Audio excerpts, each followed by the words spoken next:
This week, we talked to a 3.5-year carnivore who's making some changes. We're going to find out why. Her name's Jess Jones. Welcome to Fit and Furious. Let's get into it.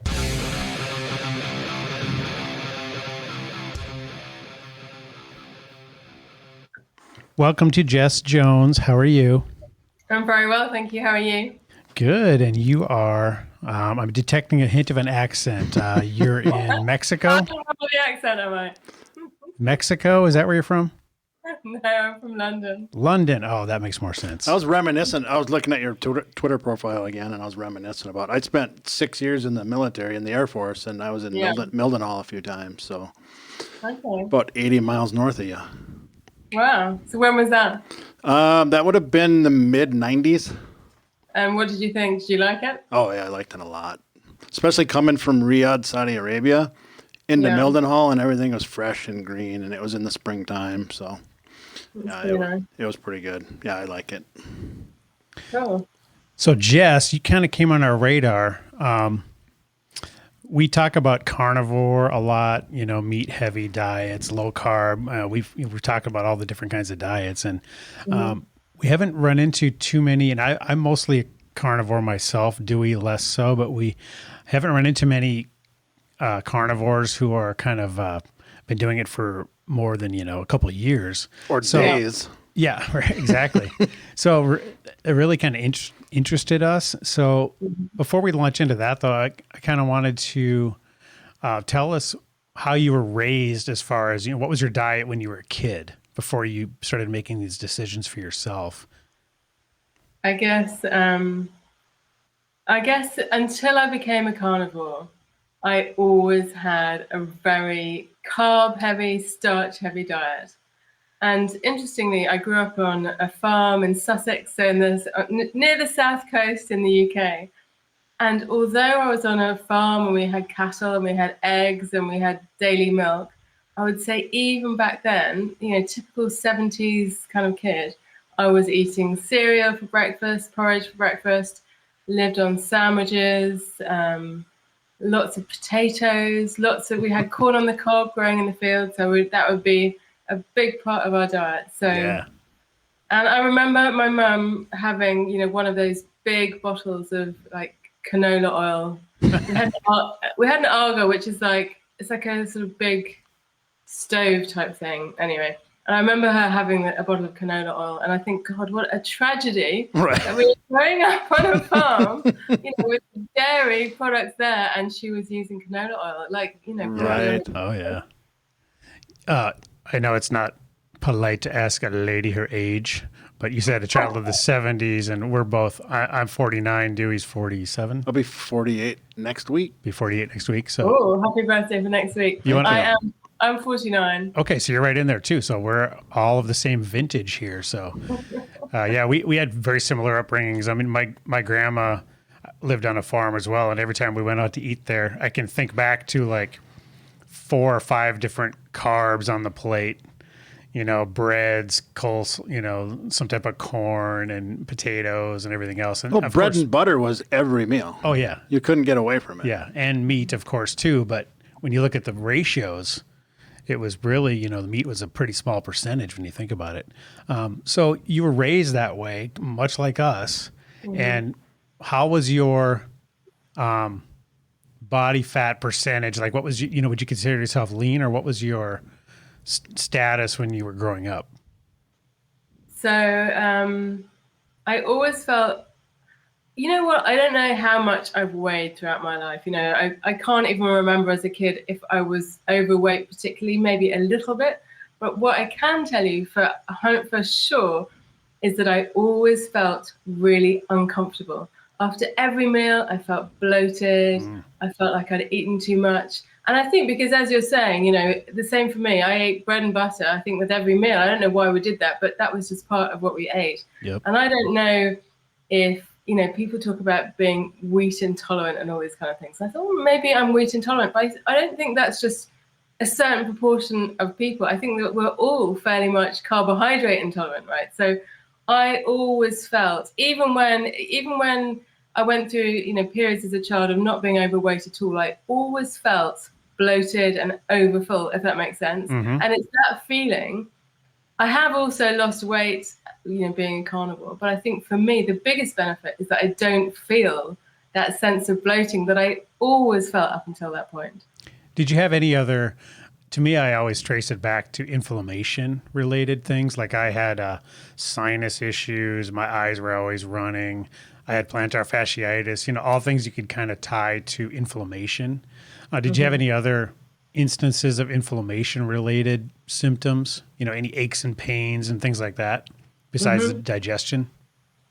You know what? I really didn't, which is quite interesting. I think I've been really lucky health-wise. And, I've never really, lots of people I think come to the carnivore diet because, I don't know, they're diabetic or because they've got other underlying health issues. But for me, that really isn't the case. I've always been, touch wood, really lucky with my health. But I just, you know what? I have to say that I think it was my mental health probably. And you do read that, mental health is very linked to, depression, feeling low, feeling down. I have read quite a few articles saying that actually eating a carbohydrate-heavy diet that creates inflammation can be linked to low mood. And I would say that is the one thing that definitely I would say I was not a victim of, but that I can really relate to.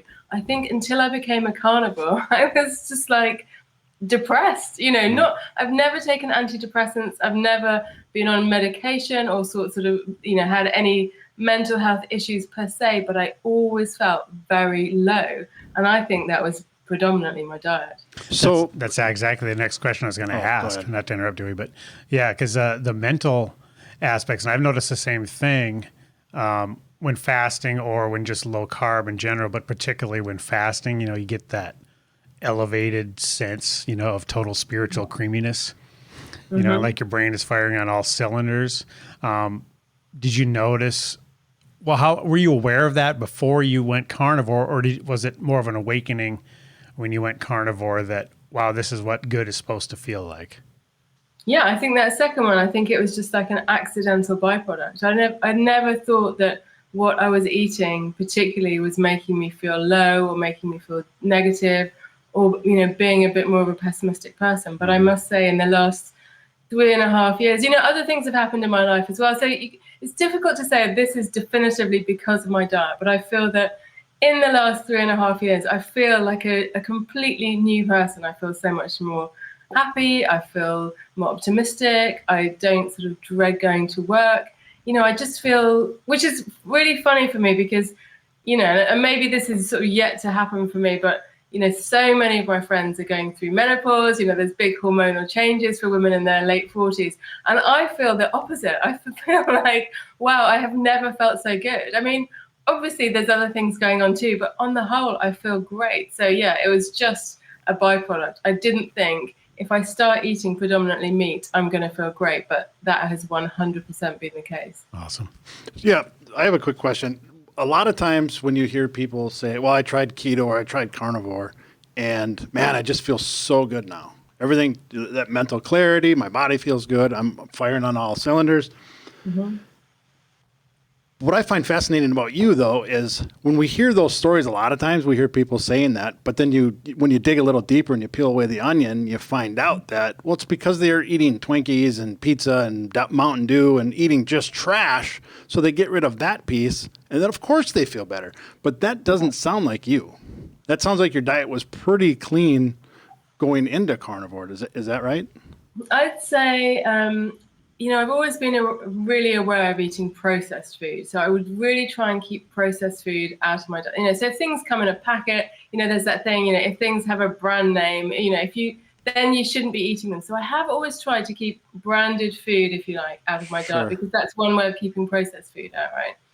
But it's the bread, it's the stodge, it's the pasta. I think for me personally, they were really, really toxic. Although they're not, like ultra processed food, they are still, very stodgy, very high in sugar and carbohydrates. And I think for me personally, that was, the really toxic element that just doesn't agree with me at all. Sure. Yeah, I find that fascinating. So let me ask you this. When you, how did you even first decide that, or even be aware that carnivore was an option? Where did you first hear about it? That was one of my questions. What led you down the rabbit hole?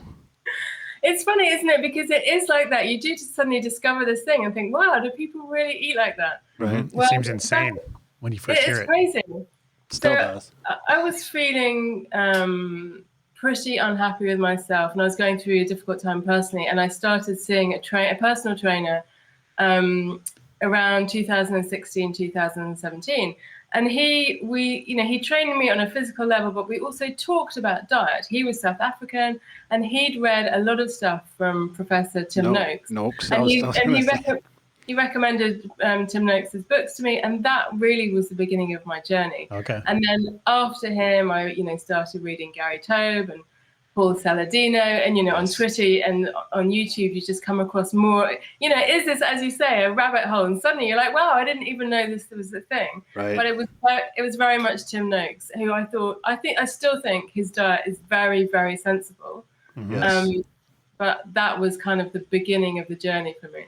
So when you started doing carnivore, did you have a lot of people complain about an adaptation period?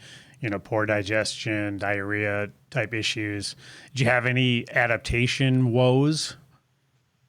I would say at the beginning, for sure, 100% I did. I think the first few weeks I had that real brain fog and just feeling really, really exhausted. And so I did all those things that you're kind of recommended to do. Like I'd have a bath with bath salts. I would take magnesium.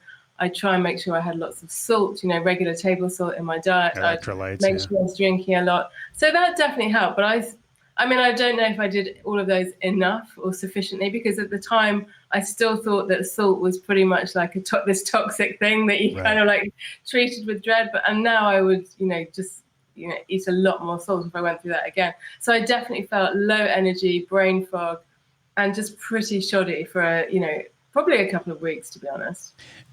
So then it passed. 2 weeks is not that bad. So it passed, and then you started to really see the benefits. Yeah, I think so.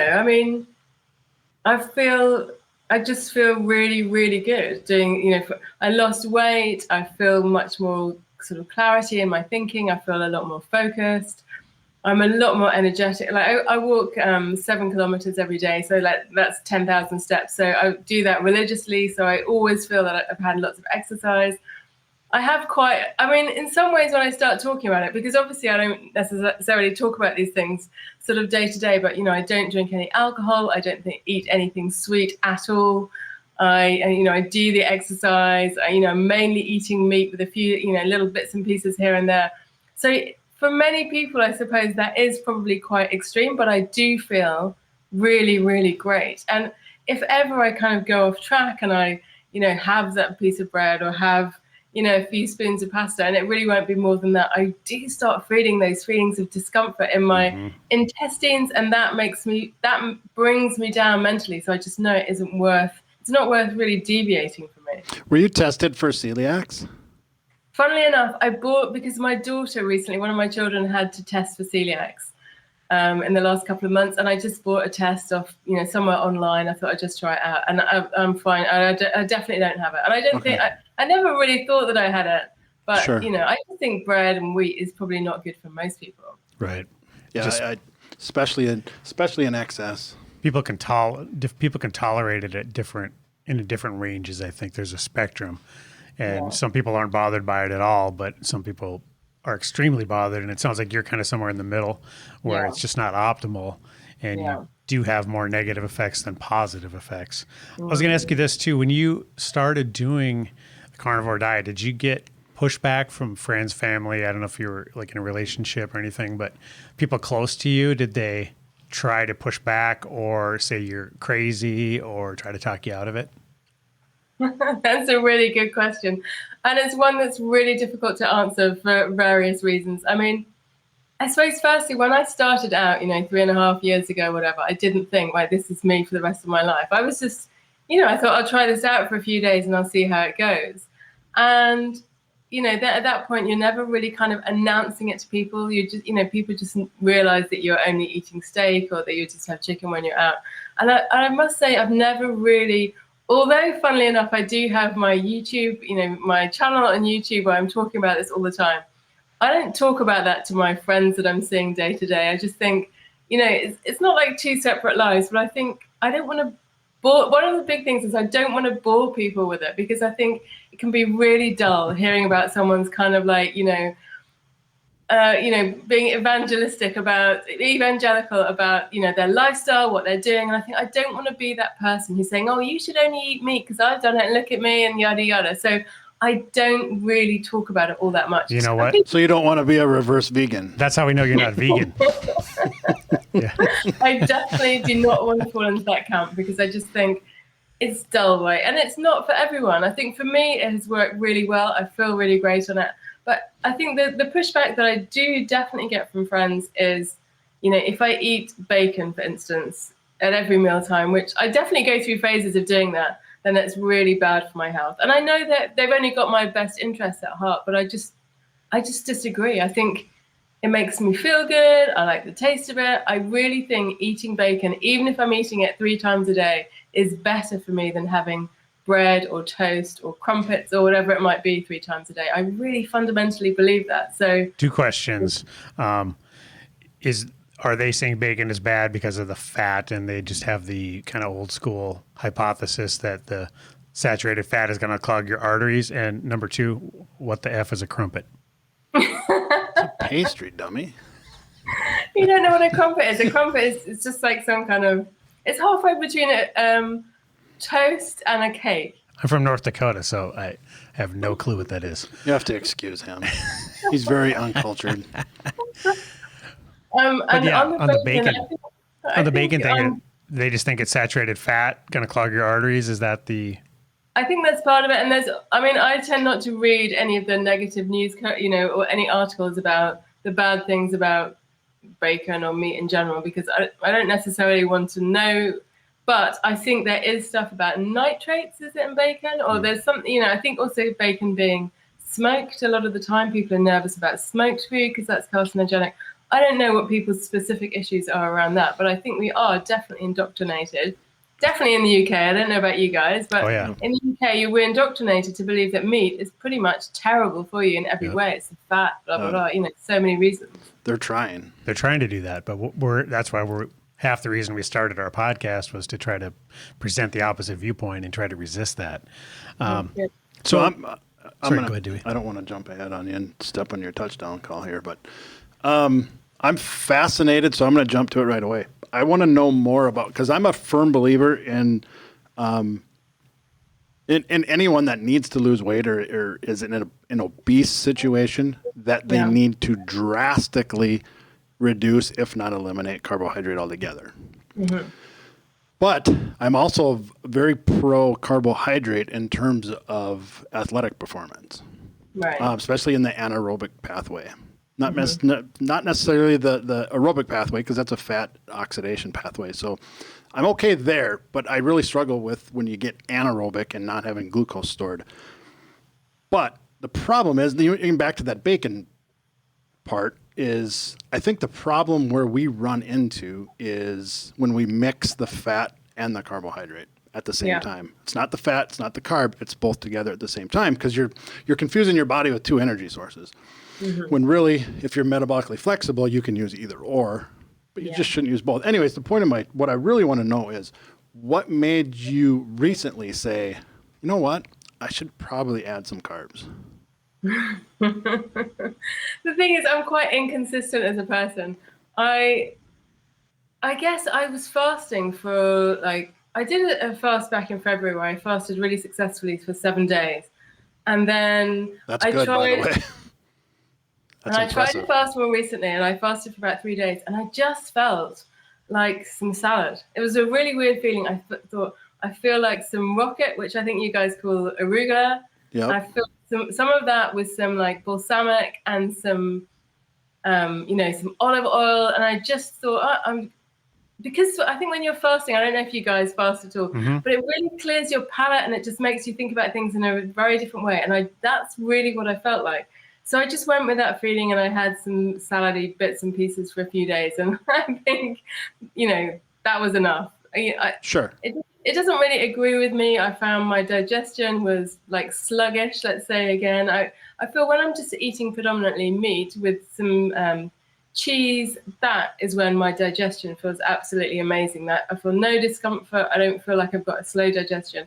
But even just adding a little bit of salad into my diet, it just didn't make me feel good. So, I'm not committed to saying I will never eat carbohydrates again, but I'll always be testing things out. So I just will see how it goes, I guess. But the one thing that I'm super, super consistent with is that I never eat anything sweet ever. No fruit, nothing sweet, nothing that's got any kind of sweet flavor to it. Partly because before following this diet, before becoming a carnivore, I was just I craved sweet food all the time. And it was like being like on drugs. I just never, ever want to go back to that. And I will avoid that at all costs. So that's the one thing that stays really consistent for me. And speaking of drugs, I joke a lot with Josh and during the podcast that I like to call carbohydrates. To me, carbohydrates are PEDs. They're performance enhancing drugs. When it comes to extreme high level, athletic competition, I really, really do. I'm an avid CrossFitter. Okay. And I always joke with people and I say, I actually put this on Facebook the other day and I said, you don't need carbohydrate to do CrossFit, but you need carbohydrate to be good at CrossFit. So, and I think if even just a fraction of the population would take that approach to using carbs as a tool and not a way of life, I think that there's so many people would be better off. And the thing that, and Dewey's sort of immersed in that world. So that really applies to such a, small percentage of the population. Right, so really the reverse of that is what you're saying is if you're not an elite performance athlete, you probably should avoid carbs. Sure. Absolutely. That's what I hear when you say that. Yep. So, like for Jess here, who's basically, what do you walk or run? You said 7 kilometers a day, Yeah, so I walk 7 kilometers every day. And that's not really extreme. So, I mean, I think the person that with that level of athletic performance is not requiring carbs. Yeah. Well, even the exertion level. If you Google Zach Bitter, he actually broke the world record in the ultra marathon, being completely fat adapted. Right. And that's astonishing. But when you listen to his podcast, he says that when I don't train, I eat meat and eggs and 0 carbs. But on the days I train, he eats 800 grams of carbs. Right. He's just to fuel his training. Yep. Outside of that, he doesn't touch them. Right. So again, for the majority of the population, avoid carbs unless you're a high performance athlete. That's really what you're saying. Right. Let me ask you this. So you mentioned you eat cheese. How about other forms of dairy? Milk, cream, heavy cream. Like a lot of carnivores have heavy cream. I don't know if they call it the same in the UK, but just because that's all fat and no sugar.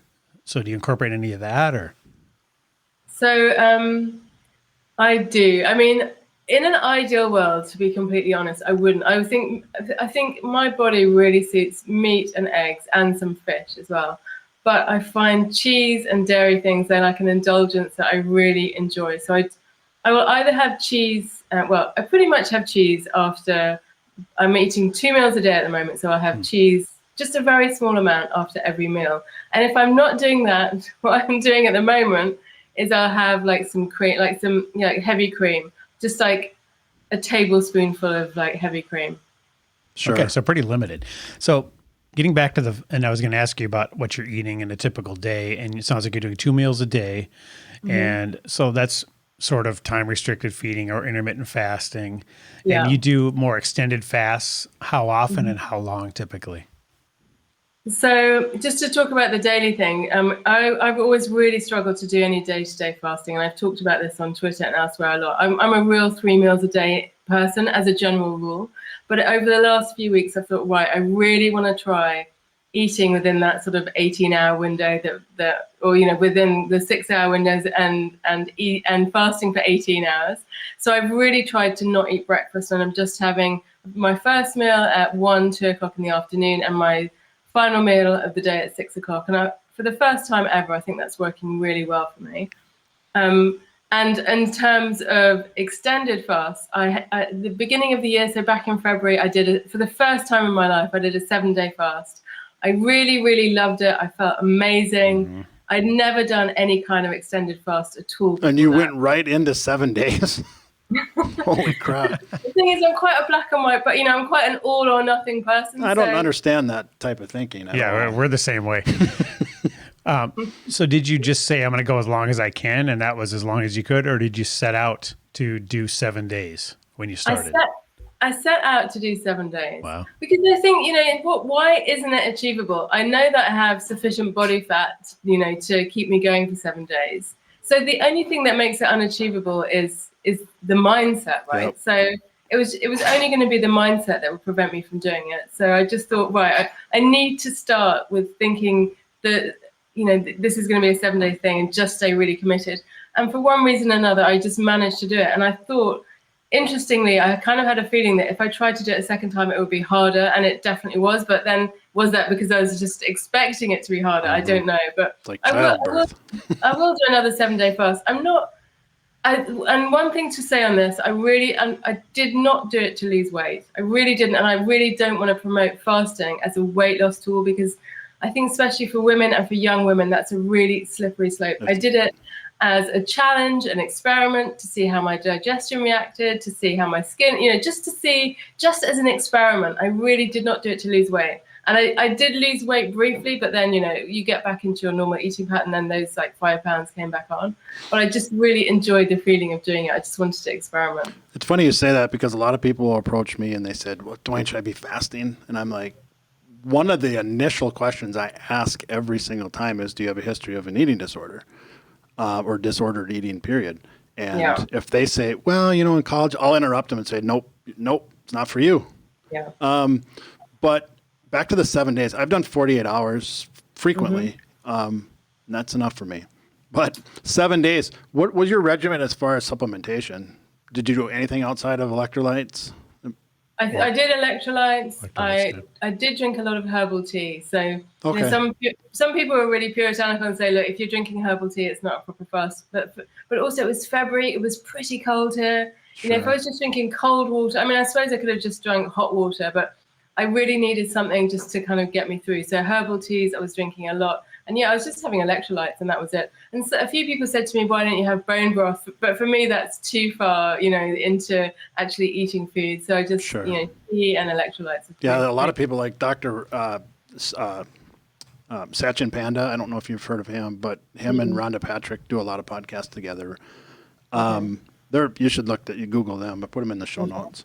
But they're huge proponents of fasting, and they talk a lot about the supplementation and not doing anything over 48 without being under doctor supervision. Did you consult anybody, or did you just go based off Dr. Google and self-taught? There's a lady on YouTube. Dr. Google pretty much. There's a lady on YouTube. She's got Dr. Mindy Peltz, I think it is. I watched quite a few of her videos. Yeah. And also I do listen to Rhonda Patrick quite a lot. Yep. I've listened to quite a few of her podcasts, and when she's being interviewed, you know what? I think the reason that I think it's fine to fast if you don't have a history of eating disorders, I'm completely with you on that. I think it's fine because it's such a traditional thing to do. You look at any religious tradition, and fasting is a part of pretty much any spiritual sort of system. And I just think we're very nervous in this day and age to fast, but I think. As I said, I've been lucky with my health. I don't have any underlying health conditions. I'm not promoting fasting, but I'm just saying, for me, I just don't feel nervous about it. I think, it's like you said, most ancient cultures discovered the benefits of that, far before, we became nervous. Well, not even ancient. We'd spent 2.5 million years not eating every day. Right. Exactly. Well, let me ask you this. You mentioned something during your fast. You said you lost a little weight and you had sufficient body fat to support the fast. So having been a carnivore for so long, is one of your goals to get leaner? Yeah, for sure. So what, you feel like that's plateaued? Like as far as, your protein to fat ratio, or why do you think you haven't achieved that in 3.5 years, the level of leanness that you're looking for?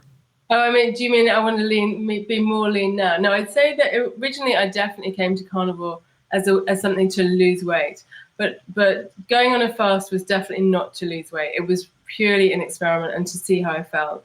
I would say that I weigh 9 stone 9 pounds. I don't know if that means anything to you. I think it's around 136 pounds. I think I'm quite happy with my weight as I am now. Okay. I've lost. In the beginning, I probably lost like somewhere between 15 and 20 pounds, like back 3.5 years ago. And my weight does fluctuate, depending on what I'm eating.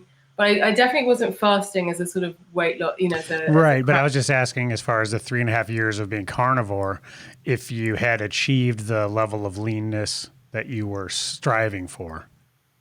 I mean, you can never be too rich or too thin. There's a fixation. I think, interestingly, I think for the younger generation, I see like people in their 20s now. I think they want more like the Kim Kardashian, very shapely look. But I think for our generation, grew up in the 70s when it was like so popular to be stick thin. I think, I do think it's healthy to have a low level of fat. Mm-hmm. Do you guys, take into account body fat percentage in the UK? Is that a standard kind of measurement? Yeah, it is. But the thing is, I really shy away from any kind of like monitoring or tracking. I know how much I weigh, but I don't know what my body fat percentage is. What do you go by? Do you kind of how your clothes fit and just how you feel? Is that really your main measuring? Yeah, so I do weigh myself like once a week, probably. Yeah, that's pretty much all that I use. So what do you eat in a typical day? You said you eat 2 meals a day. So what cuts of meat are your favorite and you found to be the most beneficial? Okay, so I don't know about you guys, but I really go through like kind of like phases, like almost like fads. So I'll do something, every day for a month, and then I'll completely change. So at the moment, what I'm doing is I'm having 2 scrambled eggs for lunch, and I'll have some cream as well. So I have like a tablespoonful of cream, like very heavy, thick sort of. I don't know what you guys call it. We call it double cream, but I don't know if that's heavy whipping cream, we call it. Yeah. So I have 2 scrambled eggs and like a tablespoon of whipping cream, and that's what I have for my lunch. And I find that even though that's not, a big quantity, a big volume of food, it's really rich and it's really fatty. And that keeps me going until like 7 o'clock, 8 o'clock in the evening, because I'm eating slightly later than I would normally do at the moment. So then when I get home in the evening, I will normally have like half a ribeye steak and maybe two or 4 pieces of bacon with that. If I'm feeling really hungry, I might have like a fried egg with that too. And then again, at the end of that meal, I'll probably have like a few cubes of cheese, like, a very small amount of cheese. So as far as your protein to fat, you're really fat. You're choosing fatty cuts, and the eggs, by definition, are also fatty. So you're really heavy on the fat side versus, eating leaner cuts. Have you found that to be more satiating, or what's the benefits of that? Yeah, it's really interesting that you should say that, because as I said, I don't really track any of the, the protein and the fat. I just eat what I'm feeling like. It's really, really hot in the UK and has been for the past couple of weeks. So I find that if I'm eating big volumes of food, I don't know if you guys find this, but it makes me feel hotter. It makes me feel full, and so if I'm eating really rich, really fatty food, it just makes me feel like I don't get so overheated. So I just like to eat small volumes. But yeah, I think the fat I find is making me feel really good. It really because sometimes if I'm not eating so much fat, I find that like 3, 4, 5 o'clock in the afternoon, I feel I have a real energy low. And I think that's maybe from eating a bit too much protein at lunchtime, and that's making me feel sleepy. Whereas if I'm eating more fat, I really don't get that slump in the afternoon. More energy. Oh, you probably have some gluconeogenesis going on too. Liver's creating glucose, so let me ask you a little this. bit of that crash. Have you had your blood work done, and have you had any confrontation with doctors as far as having elevated cholesterol, if it was elevated, and how have you dealt with that? Do you guys measure that in the UK? Yeah, me too. It's an interesting question. I'm like I'm sure there's a term for it, but I really never, ever go to the doctor. A doctor-phobe? Doctor-phobic, exactly.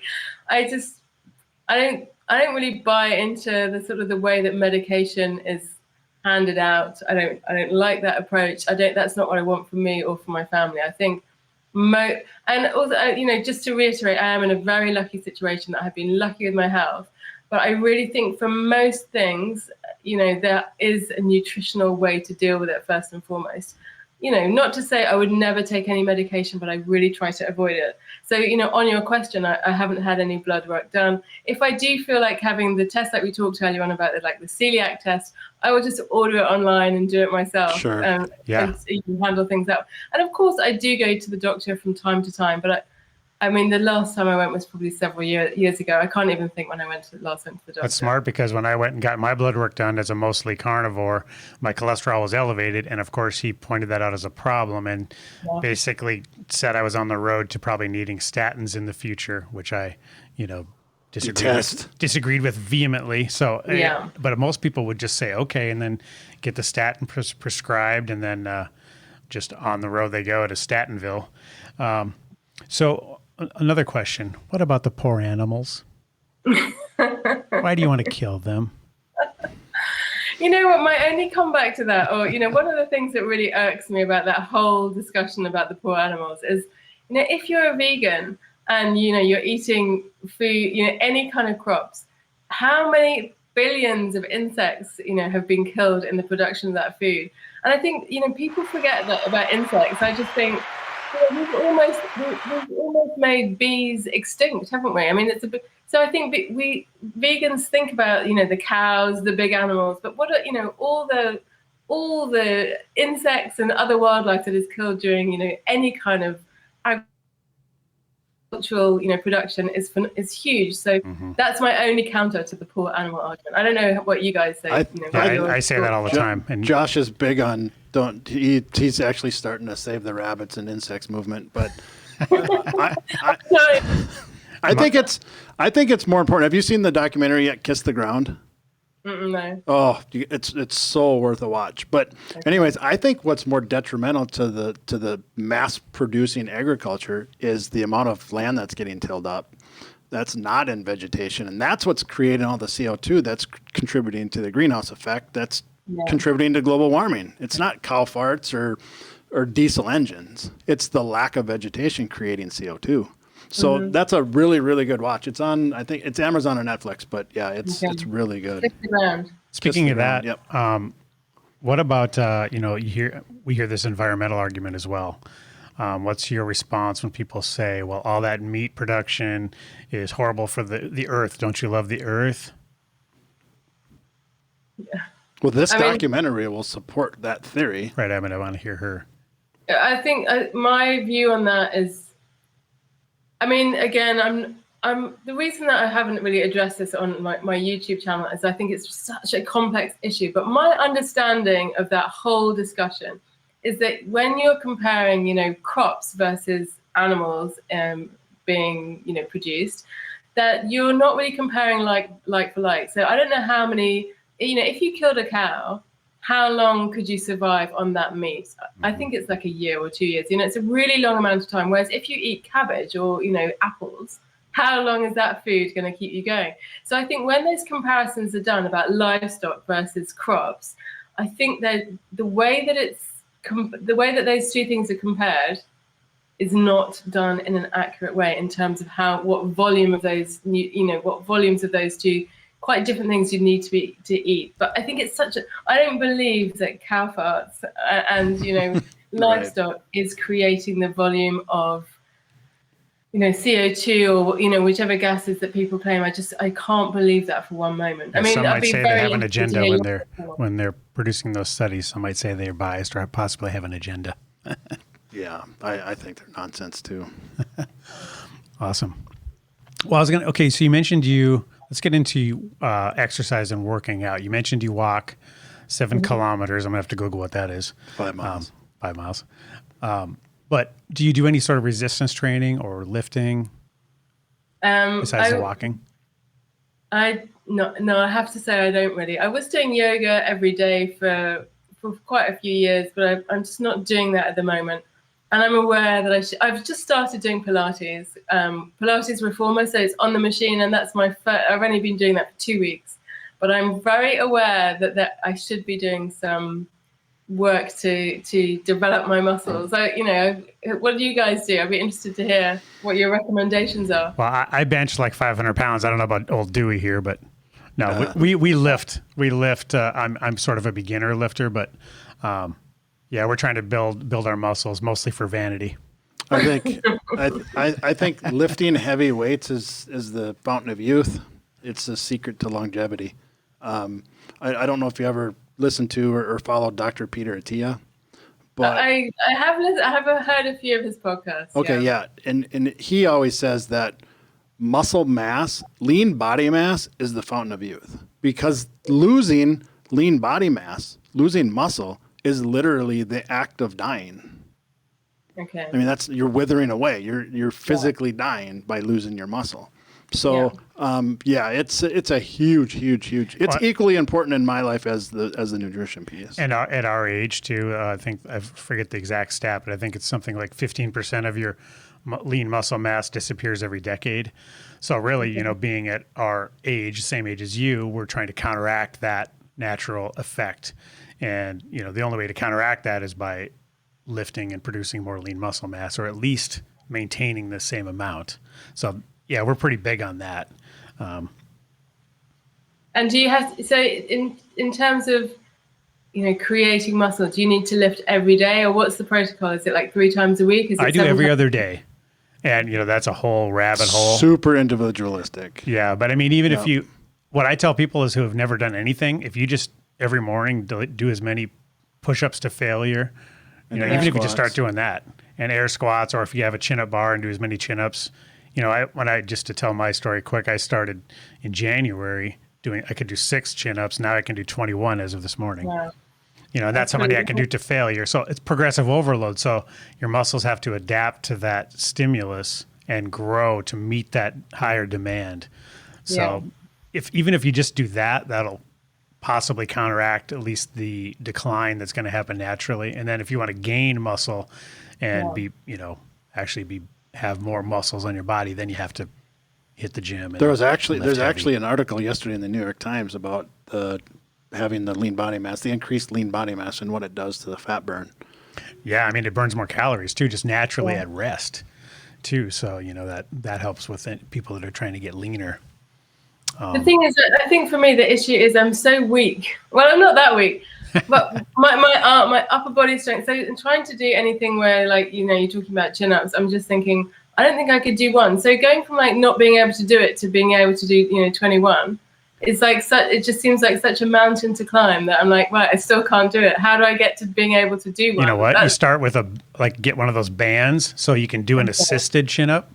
With a resistance band helping you, and then you do as many as you can with that, and then eventually you use a lighter band, and then eventually you can do one on your own, and then you can do 2, and then your muscles will adapt, especially with all the protein you're eating. Your muscles will adapt and grow to meet that stimulus, and you'll get stronger. Another quick, we don't need to go down this rabbit hole, but a quick scaling option would be to remove your tables or your chairs from underneath your dining room or kitchen table, and then just lay underneath there and grab the edge of the table and try and just pull yourself up. Okay. So it's not your full body weight, then it's just, your torso kind of. Yeah, there's all kinds of ways to scale things back so that, because we just did an episode about seniors, like 70 plus, lifting weights and doing deadlifts and, bench pressing and all kinds of heavy lifting, and because they're trying to stave off that frailty that naturally happens. And even with geriatric seniors, even then, I mean, they're like, well, I can't do an air squat. Well, good. Then sit on your favorite kitchen chair and then just stand up 50 times without using your hands. Mm-hmm. Yeah. Start somewhere. Just start. Yeah. Awesome. Well, this is a great overview. Do you have any more questions you want to ask there, Dewey? I will, an hour from now. Well, Jess, we really can't thank you enough for joining us today. And what are your goals for the future? You said you kind of added in some plans and you're trying that, you're experimenting, you're not super dogmatic. But what do you think, the next 3 to 5 years, what do you think that will look like as far as your diet goes? I think that, just on the whole subject of aging, really, I'm quite keen to reduce the volume of food that I eat. if that makes any sense. I think I'm still in the habit, and this is like a real sort of hangover from growing up with lots of carbohydrates. But I really always feel that when I sit down to eat, I want to feel full, and I kind of, that's not what I actually want, if you know what I mean. I wish I could just eat smaller volumes and feel like I can just walk away from the table. It's this whole sort of like Western life, the way that we eat. I don't know if you guys have ever suffered. I just think I'm naturally quite a greedy person, and I will always eat a little bit more than I need to, and I'll always walk away from a meal feeling just a little bit more full than I actually want to feel. So I just really like to be able to get, my sort of fat protein ratios to the point where I don't have that driving force anymore. I mean, can you relate to that? Is that just me? It's that what you just said. It's a competition. Right. I mean, they literally have competition. I just watched the movie The Great Outdoors the other night with John Candy. I don't know if you've seen that, but there's a scene where he eats the old 96er, and it's a giant 96-ounce porterhouse. And if he eats it in one sitting, his whole table gets their meals comped. Yeah, and it's that kind of sums up at least the American view. More is better. Like you go to Denny's, you go to Perkins. These are all family restaurants. Yeah. It's all you get giant portions, and that's rewarded. And that's add this for 99 cents. Yeah, supersize everything. It's all the bigger the portions are, the more value we feel we're getting. So that's unfortunately a lot of value has been placed on having large portions, which I totally agree with you that you got to know your calories and your goals. For your calorie consumption for the day, and then don't exceed that in a way that still keeps you satiated and hits your nutrient goals. And to touch on what you just said about the next 5 years and how you see that in the eating smaller amounts. Speaking of Peter Attia, he was on with Joe Rogan. That's kind of how he got his start, and kind of everyone gets their start, but that's how Peter got his claim to fame and went down the road he's on. But one thing that'll always ring true, which echoes what you just said, is Joe Rogan said, what is it? What do we need to know? If you had to just tell somebody what is the future, what do we need to know? And Peter Attia said, when it all comes down to it, when the dust settles, he said, I believe we get through the carnivore, the keto, the vegan, the paleo, the Whole30, all the nonsense. When you strip away all that and the dust finally settles, the secret to longevity is calorie restriction. Yeah. Yep. So it sounds like you're on the right path there. Right. You know what you need to do, and you're just real close. So. And it's happened naturally. Yeah, and you're closer than 99.9% of the population. Who's mostly obese, diabetic. Yep. All the other. The metabolic massive problems we're seeing, at least in the U.S. and I'm sure in the U.K. Let me ask you this. I know we're wrapping up here, but I keep thinking of more questions. When you go to your average beach or water park, is seeing a lean person kind of a unicorn now? I've noticed that. Like whenever I see a lean person, I'm like, wow, that's a rarity. Yeah. I mean, when we've all seen those photos where, black and white pictures of people on the beach in the 1950s. Yeah, I think, it's a different world these days, isn't it? I mean, living in London, most people are pretty slim. I'd say definitely, it's not representative of the whole of the UK, but, by and large, you're right. When I go to, a swimming pool or the beach when I'm outside of London, it's just, it's a real issue. I think people's perception of what is normal is just so different now to, when we were growing up in the 70s, and it was really unusual to be overweight back then. It's a whole different thing. And it makes me feel really sad. It makes me feel incredibly sad that, so many people are literally addicted to this hyper-processed food that, most people are consuming and think it's normal to eat. Especially the kids. The kids is heartbreaking. It just kills me. And they're not any less active. I don't buy that BS. The kids are out all day long from sun up to sundown, running nonstop, riding bikes, playing sports, and they're heavy. It's the calories, calorie amount they're taking in a day. All right, Jess. Well, we really appreciate your time today. Yes, thank you. And I want you to tell. I really enjoyed it. It's been amazing. Thank you so much for inviting me on. Yeah, and I want you to tell everyone, if I know you have a YouTube channel. What's the name of that? It's just my name. It's just Jess Jones. Okay. It's pretty easy to find me. And we'll put the link, of course, in the show notes and everything, so people can find you if they want to hear more about your story and watch your videos. And you're active on Twitter as well.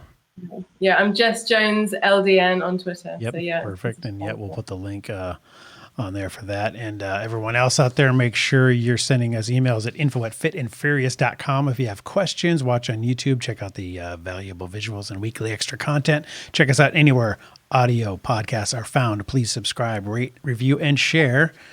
And we will see you next week. Fade to block.